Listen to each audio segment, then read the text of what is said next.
High, আমি পাপিয়া। আর আমি হচ্ছে একটা খুব দরকারি একটা কথা বলার জন্য এই ভিডিওটা করছি। রিসেন্ট কয়েকদিন ধরে ফোন খুললেই এই সায়কের যে ব্যাপারটা, বিফ বিফ খাওয়ানো হয়েছে, মাটন অর্ডার করেছিল। তো ওকে বিফটা খাওয়ানো হয়েছিল বলে ও প্রতিবাদ করেছে। তার জন্য রেস্টুরেন্টে যে ওয়েটার ছিল তাকে তার বিরুদ্ধে প্রতিবাদ করেছে, তাকে পুলিশ ধরেছে। তাই জন্য অনেক আছে পাবলিক যাদের জাস্ট ফেটে যাচ্ছে, হ্যাঁ ফেটে যাচ্ছে। তাই জন্য শায়ককে নিয়ে অনেক ধরনের ট্রোল করা হচ্ছে। সাধারণত আমি শায়ককে চিনি না, এই ফোনেই দেখা।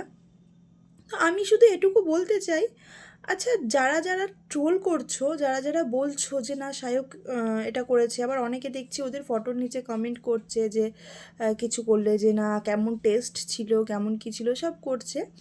আমি তাদেরকে বলতে চাই যে তোমরা যদি ওর জায়গায় হতে তোমরা তাহলে কী করতে শুনি? মানে তোমরা কী করতে? তোমাদের যদি কোথাও ওরকম খেতে গিয়ে ওরকম বিফ খাওয়ানো হতো, তোমরা কী করতে? তারপরে মানে খেয়ে দিয়ে যখন জানতে পারলে যে না এটা বিফ ছিল, তখন তোমরা উঠে যে খাইয়েছে তাকে তোমরা বরণ করতে, বরণ করে তোমরা তাকে মেডেল দিতে, তাই তো? এটা করতে তো।